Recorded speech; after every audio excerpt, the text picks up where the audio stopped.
President Cyril Ramaphosa is today attending the inauguration of the swearing-in of Democratic Republic of Congo President-elect Félix Tshisekedi Tshilombo. The President of the DRC has a huge task ahead of him, that is to unite the nation, bring peace to the country. Felix Tshisekedi is expected to announce his cabinet that will assist him to lead the country. Now, SABC News political editor Mzwandile Mbeje also joins us live from the DRC to expand on the relationship between South Africa and the DRC.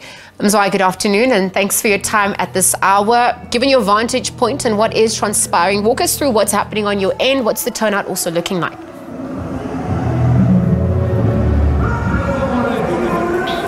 Well, a very good afternoon to you.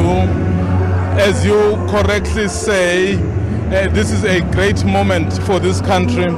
You can witness it by the full stadium. I mean, this stadium has been full since 9 a.m. today. So it's an 80,000 stadium. It's quite packed and the atmosphere is very festive. That basically tells you about how people feel about the re-election of this president. And this president has also been very clear in terms of where he wants to take this country. He has been saying, yes, there have been a number of players from outside who have been playing in this, or rather who've been taking part in the economic development of this country, but perhaps not so many from the African continent, which this country is part of, especially singling out South Africa. One of the things that he's been saying is that South Africa's role has been absolutely crucial in stabilizing this country. Earlier I spoke about the fact that from the days of Nelson Mandela, when they were restoring peace, and then of course the presidents who followed after that, so they've been quite involved in terms of getting this country to where it is today. It is now a democratic country, and we've seen the President Tshisekedi increasing his support to at least, with his allies, to at least 73%. That tells you the vote of confidence that the people of this country have shown in him. But when all is said and done, what about DRC and South Africa? Our president is here. I have said earlier that South Africa has been crucial in playing a role here.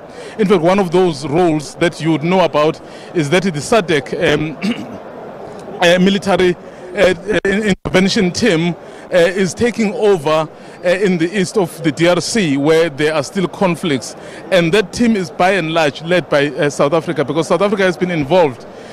But where many pundits have been saying is that despite all these efforts from South Africa in terms of stabilizing the country, in terms of the economy development or their involvement here, it's been very limited. Yes, one of the big companies, telecommunications companies, the cell phone companies here is from South Africa. But other than that, there isn't much. I'm sure when you hear that noise, it's because the stadium is waiting for the arrival of the president of the, who is just around the corner, so who will be sworn in later today. So we are actually running very late. He was supposed to have spoken at around 11 o'clock. He hasn't arrived, but all other leaders are here now, including President Cyril Ramaphosa. So all of them, it's about 18 leaders from the African continent who have come to grace this occasion. So you will bear with me in terms of the noise, because the stadium has just gone through the roof. They've been shown the visuals of the motorcade of this president coming or approaching the stadium. So at the end of the day, the festivities will be gone.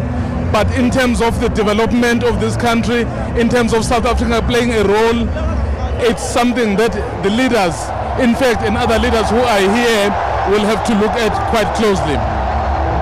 So I thank you for that. You've spoken about President Cyril Ramaphosa and about 18 other world leaders in attendance. You've also spoken to the relationship between South Africa and the DRC, the significance thereof. I wonder, just as we still have you, I want to look at Africa at large. We saw President Cyril Ramaphosa yesterday speaking, reflecting on at the Non-Aligned Movement Summit. He also spoke at the G77 plus China meeting that occurred.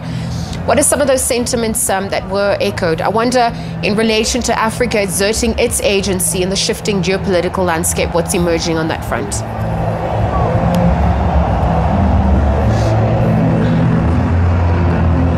when you look at matters of this nature, you must look at them in the context of our role as South Africa.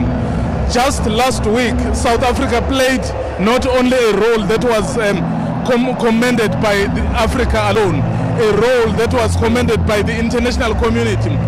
When we saw our legal team taking the case of the Palestinian people to the ICJ, that basically told you about the importance of a country called South Africa, because this country has influence, whether it the issue of the economy. Yes, at the moment we are quite struggling, but we have an infrastructure that we can still tap on.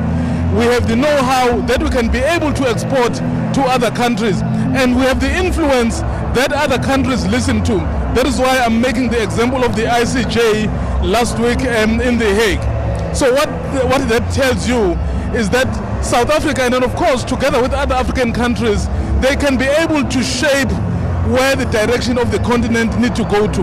All they need to do, they need to be able to obviously implement everything that they speak about, because so many times they will talk, I think, as African leaders, but not much will be done in terms of the actual deeds. So the presence of the president here and what the president of the DRC has been saying, and the role he has been playing generally in the global context, as you have mentioned, that he's been in Uganda attending the NEM summit, so it's quite key. But as we have said, it doesn't really help to then have our presidents going around the world. At the end of the day, the ordinary people that they are serving, if they do not benefit. We want to see, for example, the relationship between South Africa and DRC translate into the economic benefits. There is a huge potential in this country. When you walk into this country, you can just see, I mean, even if you are not a business person, you can just see that there is so much that still needs to be done, which you know South Africa has the expertise of. It's a question of these countries agreeing and as to how and when and why they should engage in such partnerships.